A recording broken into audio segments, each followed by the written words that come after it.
हरे कृष्ण दोस्तों, मैं हूं अनुज शर्मा। एक बार एक सेठ था, उसे नींद नहीं आ रही थी, बहुत बेचैन था। बहुत पैसा था उसके पास, इज्जत थी, नाम था, शोहरत थी, दौलत थी, सब कुछ था। लेकिन रात को नींद नहीं आ रही थी, बेचैनी थी। उस बेचैनी में वो उठकर घर से बाहर निकला। सोचा थोड़ा घूम कर आता हूं। घूमने गया तो उसके घर से थोड़ा ही दूर एक मंदिर था। मंदिर के द्वार बंद हो चुके थे क्योंकि रात्रि का समय था। लेकिन मंदिर की सीढ़ियों में एक आदमी बैठा हुआ था, परेशान था, रो रहा था, भगवान से प्रार्थना कर रहा था। सेठ ने देखा कि आधी रात में कौन आदमी बैठा है, मंदिर के द्वार बंद है, रो रहा है, परेशान है, दुखी है। जाके इससे पूछता हूं क्या बात हुई।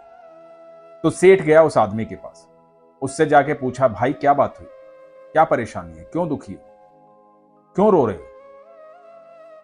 तो उस व्यक्ति ने बताया कि भगवान से प्रार्थना करने आया हूं, पत्नी हॉस्पिटल में है, इलाज में बहुत पैसा लगेगा, पैसा है नहीं मेरे पास, बहुत दुखी हूं, दो छोटे छोटे बच्चे हैं, कहीं से पैसे का जुगाड़ हो नहीं रहा, कहां से पैसे लाऊं, किससे उधार मांगू, कुछ समझ में नहीं आ रहा।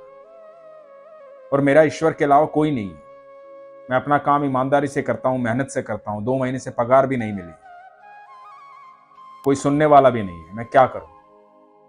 तो मुझे लगा कि जब कोई नहीं सुनता तो ईश्वर सुनता है। सबके पास हो करके, हार के, थक के मैं ईश्वर के पास आया हूं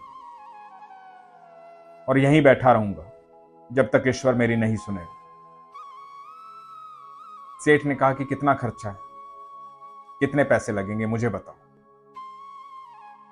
तो उसने बताया कि इतना खर्चा है। सेठ ने उसे वो पैसे दे दिए और सेठ ने कहा कि ये लो, ये मेरा कार्ड है, इस पर मेरा पता लिखा है, यदि और पैसे की जरूरत हो तो मेरे घर आ जाओ। तो उस व्यक्ति ने कहा कि इसकी जरूरत नहीं है, मुझे आपका पता मालूम है। तो सेठ ने कहा कि मैंने तो कभी तुम्हें देखा भी नहीं है, मैं जानता भी नहीं हूं, तो तुम्हें मेरा पता कैसे मालूम? तो उस व्यक्ति ने कहा कि आपको ईश्वर ने भेजा है, तो आप साक्षात ईश्वर हैं मेरे लिए। मैं तो इनसे प्रार्थना कर रहा था, आधी रात्रि में इन्होंने आपको भेजा है, मुझे तो इन पर विश्वास था, ये आपका रूप लेकर आए हैं, तो आपका पता तो मुझे मालूम है। मैं यहीं फिर से आ जाऊंगा, मुझे जरूरत होगी तो मैं फिर से भगवान से बात करूंगा और आप फिर भगवान बनकर आ जाएंगे, फिर ईश्वर बनकर आ जाएंगे। तो मुझे आपका पता मालूम है, मैं आपका बहुत बहुत आभारी हूं, मेरे ईश्वर का आभारी हूं। वो किसी भी रूप में कभी भी अपने भक्तों की मदद के लिए आ जाते हैं। सच कहा है किसी ने, जब कोई ना सुने तो ईश्वर के पास जाना चाहिए। आज के बाद तो मैं इंतजार भी नहीं करूंगा कि मुझे किसी से कहना ही क्यों है और किसी से मांगना ही क्यों है। कोई सुने या ना सुने मुझे क्या फर्क पड़ता है, जब मेरे पास मेरा ईश्वर है तो मैं जो कुछ मांगूंगा, जो कुछ करूंगा, जो कुछ कहूंगा, मेरे ईश्वर से कहूंगा। आपका बहुत बहुत धन्यवाद। सेठ चुपचाप सुनते रहे, मुस्कुराते रहे। ये व्यक्ति चला गया। सेठ ने भी मंदिर की देहली पर माथा टेका, भगवान को प्रणाम किया।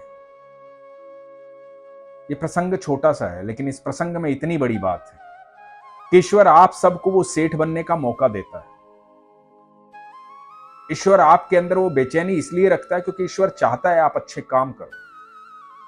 कितना पैसा कमाएंगे, कितना नाम कमाएंगे, कितनी इज्जत कमाएंगे, सब कुछ उसका दिया हुआ है, हमारा क्या है? यदि आपको लगता है कि सब आप कर रहे हैं, सब हम कर रहे हैं, तो सच बताऊं, हर व्यक्ति जो है वो बहुत सारी सुविधाओं में होता,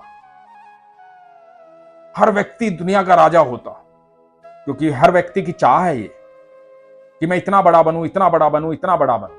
हम सबको पता है कि हमारे वश में कुछ भी नहीं है, करने वाला वही है। हमारे जो कर्म हैं वो हमें बड़ा और छोटा बनाते हैं। किसी जन्म में आपने अच्छे कर्म किए हैं, तभी आपको ये सौभाग्य प्राप्त हुआ, और जब ये सौभाग्य प्राप्त हुआ है तो और अच्छे कर्म करो। ईश्वर आप सबको सेठ बनने का मौका देता है। जिन लोगों को मदद की आवश्यकता है उनके लिए वो सेठ बनकर जाओ। ऐसा करके भी आप ईश्वर की सेवा कर रहे हैं। यदि आप दूसरे को वस्त्र दे रहे हैं, दूसरे की मदद कर रहे हैं, तो सच बता रहा हूं, वहां बैकुंठ में मेरे ठाकुर मुस्कुरा रहे हैं और खुश हो रहे हैं, क्योंकि सबके भीतर ठाकुर बसते हैं। बस ये देखना शुरू कर दो। जब आपकी मूलभूत आवश्यकताएं पूर्ण हो जाएं, तो दूसरों की मदद करना शुरू कर दो। वो सेठ बन जाओ।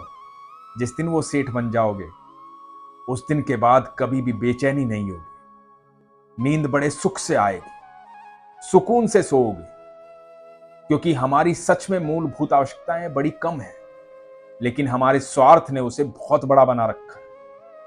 हम कितना भी कमा लें, कितना भी पैसा जोड़ लें, कुछ भी कर लें, वो सब यहीं रह जाएगा।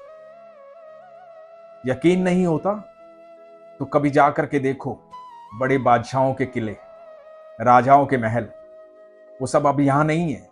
उनके महल खंडर बन गए हैं, उनके किले खंडर बन गए हैं। हम सब जानते हैं ये बात, फिर भी लगातार स्वार्थ में जी रहे हैं, स्वार्थ में जी रहे हैं। मैं सच कह रहा हूं, ठाकुर ने आपको सेठ बनने का मौका दिया है, तो बन जाओ, और फिर देखो, आप भी चैन से सोएंगे और जिसकी आप मदद करेंगे वो भी चैन से सोएगा। आपका भी विश्वास अपने ईश्वर पर बढ़ेगा और आप ये कर्म करके उसका विश्वास भी अपने ठाकुर पर बढ़ा देंगे। हमेशा अपने विश्वास को मजबूत रखें, अपना ख्याल रखें। हरे कृष्ण।